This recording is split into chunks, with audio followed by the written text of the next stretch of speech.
এবার একটা মানুষের পরিচয় আপনাদের সামনে দিই, তার নাম মোমেন। কি পরিচয়? মোমেন। মোমেনের পরিচয় আমি আস্তে আস্তে করে দিচ্ছি, এবার আপনারা শুনতে থাকুন। মুনাফেক হলো, ফাসেক হলো, মুশরিক হলো, তাই না? এবার আপনাদের সামনে বলছি মোমেন কারা। মোমেন হলে জান্নাত পাওয়া যায় ইনশাআল্লাহ, আমরা সকলেই হব। নিয়ত করুন তো এখন থেকে আমল করব ইনশাআল্লাহ। আল্লাহ বলছেন বিসমিল্লাহির রহমানির রহিম, ইন্নামাল মুমিনুনা আল্লাযীনা ইযা যুকিরাল্লাহু ওয়াজিলাত কুলুবুহুম ওয়া ইযা তুলিয়াত আলাইহিম আয়াতুহু যাদাতুহুম ঈমানা ওয়া আলা রাব্বিহিম ইয়াতাওয়াক্কালুন। আল্লাহ মুমিনের গুণ বলছেন। আল্লাহ বলছে মুমিন তারা, এক, মুমিন পাপ করবে, অন্যায় তার হবে, ভুল হবে, রাতের অন্ধকারে এসে আমার কথা স্মরণ হয়ে গেলে সে তখন ভয়ে থর করে কাঁপবে। এটা মুমিনের এক নম্বরের গুণ। দুই নম্বরের গুণ আল্লাহ বলেন আয়াতুহুম যাদাতুহুম ঈমানা ওয়া আলা রাব্বিহিম ইয়াতাওয়াক্কালুন। আর মুমিনের দ্বিতীয় নম্বরের গুণ হলো আয়াতুহুম যাদাতুহুম ঈমানা। তার সামনে যখন আমার নিদর্শনাবলী যখন পেশ করা হবে, তার ঈমান আস্তে আস্তে করে বেড়ে যাবে। কোরআন তেলাওয়াত শুনলে তার ঈমান কি হবে? বেড়ে যাবে। আমার জীবনের একটা বাস্তব ঘটনা, কোরআন তেলাওয়াত করলে ঈমান বাড়ে? বর্তমানে বাড়ে? বাড়ে না। বরং তো ইমাম সাহেব যদি দু তিনটা আয়াত বেশি করে যদি তেলাওয়াত করে, ওকে সতর্ক করছে একটু আস্তে করে গাড়ি চালাও। বলছে কি বলছে না? বলছে। আমি কিছুদিন আগে এইবারে যখন যাই উমরাতে, আমার তো ট্রাভেলস খোলা আছে, সহিহ সুন্নাহ ট্যুর অ্যান্ড ট্রাভেলস, উমরায় যাওয়ার জন্য। তাই 40 জন লোক নিয়ে গেলাম আগের বারে। তা আপনাদের এটা দক্ষিণ উত্তর দিনাজপুরের একটা লোক গিয়েছিল আমার সাথে। সত্যি যে কোরআন পড়লে মানুষের চোখে পানি আসে তার একটা দৃষ্টান্ত। উত্তর দিনাজপুরের যে লোকটা গেছে ও লেখাপড়া জানে না, চাষিবাসী মানুষ, বাংলা ভালো বুঝতে পারে না, এইরকম একটা লোক, অশিক্ষিত লোক, তবে লোকটা খুব ভালো, নরম লোক, কোরআন মাজিদ পড়তে পারে না। ও আমার সঙ্গে সঙ্গে ঘুরে ভয়ে হারিয়ে যাবে বলে আমার কাঁধ ধরে ধরে রাখে যে আপনার সঙ্গে আমি ছাড়বো না, আমি তাহলে হারিয়ে যাব এত লোকের ভিড়ে। যাই হোক, আমরা তাওয়াফ করতে যেতাম রাত 10টা থেকে 6টা পর্যন্ত একভাবে তাওয়াফ করতাম, মাঝখানে ফজরের নামাজ পড়তাম। প্রথম ইমাম যিনি, ফার্স্ট ইমাম আব্দুর রহমান আস-সুদাইস, আল্লাহু আকবার, আজি সাহেব প্রমাণ, উনি যখন ফজরের সময় তেলাওয়াত করেন, Ethiopia, Tanzania, German, Japan, Kuwait, পৃথিবীর বিভিন্ন দেশের মানুষ, বিভিন্ন ভাষার মানুষ হাউ হাউ করে ডুকরিয়ে ডুকরিয়ে তারা কাঁদে। আল্লাহু আকবার। এত সুন্দর কোরআন তেলাওয়াত, এত সুন্দর মাখরাজ, শুনলেই জান ঠান্ডা হয়ে যায়। আমি দাঁড়িয়ে আছি নামাজে মক্কাতে, আমার পাশে দাঁড়িয়ে আছে দিনাজপুরের ওই চাচা আব্দুর রহমান আস-সুদাইস। যখন জাহান্নামের আয়াত তেলাওয়াত করছেন, আমি তখন কেঁদে ফেললাম।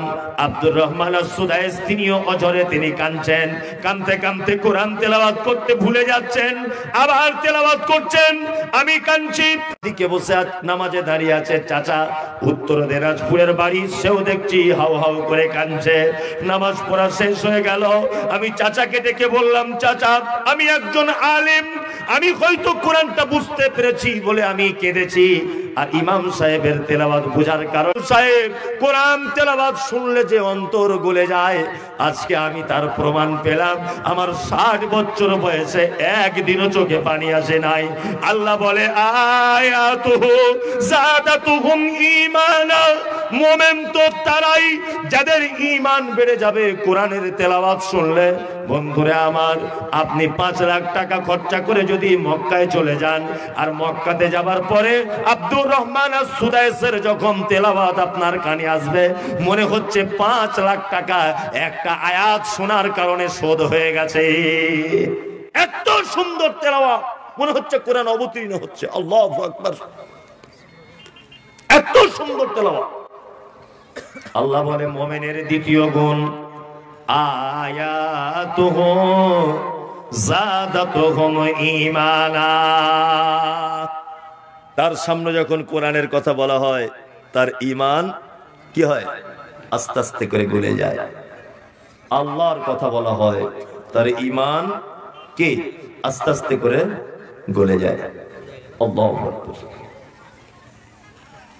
ওয়া আলা রাব্বিহিম ইয়াতাওয়াক্কালুন। আল্লাহ বলে মুমিন সে যে সর্বদাই আমার উপরে ভরসা রাখে। মুমিন কাজ করবে আল্লাহর উপরে, হ্যাঁ ভরসা রাখবে। রুজি কে দিতে পারে? এটা আল্লাহ। বাচ্চা কাচ্চা কে দেয়? আল্লাহ। সুস্থতা অসুস্থতা এর মালিক কে? আল্লাহ, তাই না? সমস্ত ভালো মন্দর এক কথাতে মালিক, জোরে বলুন আল্লাহ। আল্লাহ বলছে মুমিন সেই ইয়াতাওয়াক্কালুন, মুমিন আল্লাহর উপরে ভরসা করে।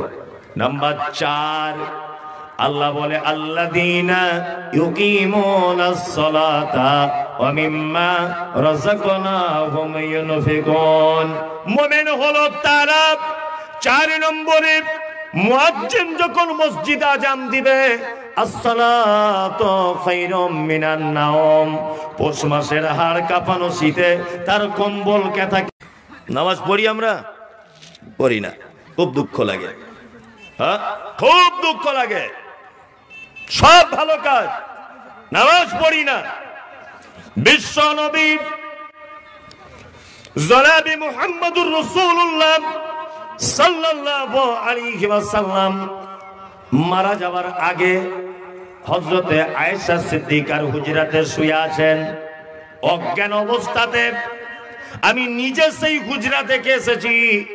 আল্লাহর নবী জ্ঞান ফেরার পরে আয়েশাকে ডেকে বলছেন, আয়েশা তাড়াতাড়ি করে জানালাটা একবার খোলো। জানালাটা খোলা হলো। আয়েশা একবার পর্দাটা তুমি তোলো। পর্দাটা তুলে দেওয়া হলো। বিশ্ব নবী বলছেন, আয়েশা রে আমার মাথাটা একবার তুমি তুলে ধরো। বিশ্ব নবীর মাথা তুলে ধরা হলো। আম্মা জান আয়েশা মাথা ধরে আছেন। আল্লাহর নবী জানালার দিকে তাকিয়ে নববীর ভিতরে দৃশ্য দিয়ে এত জোরে জোরে কাঁদছেন। আম্মা জান আয়েশা বলছেন, ইয়া রাসূলুল্লাহ আপনি কেন কাঁদছেন? তাড়াতাড়ি করে বলেন। বিশ্ব নবী বলছেন, আয়েশা শোন, এই নামাজ প্রতিষ্ঠার জন্য উহুদের ময়দানে আমাকে মারা হয়েছে। তায়েফের মাটিতে মেরে দাঁত ভেঙে দেওয়া হয়েছে। আয়েশা আয়েশা আমার পিঠের উপরে উটের ভুঁড়ি চাপিয়ে দেওয়া হয়েছে। আয়েশা তুমি শোনো, আমার মাতৃভূমি মক্কা, মক্কা আমাকে ত্যাগ করতে হয়েছে। কত নির্যাতনের শিকার হয়েছি। আর আমি পৃথিবী থেকে চলে যাচ্ছি। আয়েশা তোমার আব্বা আবু বকর ইমামতি করছে আর আমি নবী সেটা জানালা দিয়ে দেখছি। এর থেকে আনন্দের বিষয় আর কিছু নয়। বিশ্ব নবী মারা যাবার আগে বারবার কটা কথা বললেন, আসসালাত আসসালাত আসসালাত আসসালাত। উম্মত কখনো নামাজ ছেড়ে দিও না। ওমা মালাকাত আইমানুকুম, আর শুনে রেখে দাও, ওমা মালাকাত আইমানুকুম, তোমরা তোমাদের স্ত্রীদের সাথে, তোমরা তোমাদের দাস দাসীদের সাথে কখনো যেন খারাপ ব্যবহার করো না। বিশ্ব নবী পৃথিবী থেকে চলে যাবার সময় দুটো কথা বলেছিলেন। এক নম্বর আসসালাত, উম্মত নামাজ ছেড়ো না। ওমা মালাকাত আইমানুকুম, আর কখনোই যেন বাড়ির বউদের সাথে অসৎ ব্যবহার করিও না। দাস দাসী, তখন দাস দাসী ছিল, এখন বউ আছে, এদের সঙ্গে অসৎ ব্যবহার করিও না। অনেক পুরুষ মানুষ